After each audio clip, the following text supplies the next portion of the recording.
Machilipatnam MP Balashowry జనసేనలోకి చేరడానికి రంగం సిద్ధమవుతుంది. వారం క్రితమే వైసీపీకి గుడ్ బై చెప్పిన బాలశౌరి అప్పుడే జనసేనలోకి చేరుతున్నట్లుగా ప్రకటించారు. ఈ క్రమంలో ఆయన మరోసారి పవన్ కళ్యాణ్తో ఆయన నివాసంలో భేటీ అయ్యారు. పవన్తో చర్చల తరువాత ఆయన జనసేనలోకి చేరుతున్నట్లు సమాచారం.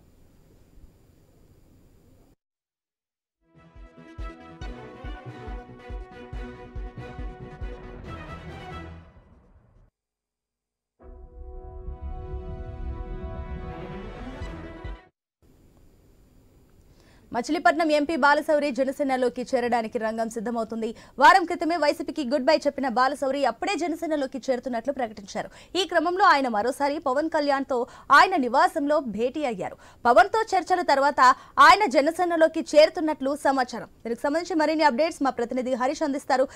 హరీష్, దీనికి సంబంధించిన డీటెయిల్స్ ఏంటి? పవన్ కళ్యాణ్తో మరి భేటీ అయినట్లు తెలుస్తుంది. ఈ భేటీలో ఎలాంటి అంశాలు చర్చించారు? ప్రస్తుతమైతే బాలశౌరికి సంబంధించినటువంటి అంశం పైన రాజకీయ వర్గాల్లో తీవ్ర స్థాయిలో చర్చ జరుగుతున్నట్టుగా అనిపిస్తుంది. ఈ వ్యవహారం పైన జనసేన అదేవిధంగా టీడీపీకి సంబంధించినటువంటి కేడర్ కూడా కొంతవరకు ఉత్సాహంతో కనిపిస్తున్నటువంటి సిచ్యువేషన్. ఎందుకంటే వైసీపీ నుంచి సిట్టింగ్ ఎంపీగా ఉన్నటువంటి బాలశౌరి జనసేన పార్టీలోకి రావడం, జనసేన పార్టీలో చేరడం, పవన్ కళ్యాణ్తో సమావేశం అవడంతో కొంతవరకు కూడా జనసైనికులు కొంతవరకు ఉత్సాహాన్ని ప్రదర్శిస్తున్నారు. అందులో భాగంగానే ఆయనకి స్వాగతం చెబుతూ ప్రత్యేకమైనటువంటి బ్యానర్స్ కూడా ఏర్పాటు చేస్తూ స్వాగతం పలుకుతున్నారు. అయితే జనసేన పార్టీకి సంబంధించిన వరకు సీట్ల సర్దుబాటుకి సంబంధించినటువంటి అంశం టీడీపీతో కూడా ముడిపడుతున్నటువంటి నేపథ్యంలో ఇప్పుడు జనసేన అదేవిధంగా టీడీపీకి సంబంధించినటువంటి కూటమి సీట్ల సర్దుబాటు అంశం ఒకెత్తి అయితే ఇప్పుడు జనసేనలోకి వచ్చేటువంటి వచ్చిన వారందరికీ కూడా ఎంపీ అదేవిధంగా ఎమ్మెల్యేల సీట్లకు సంబంధించినటువంటి అంశం కీలకం.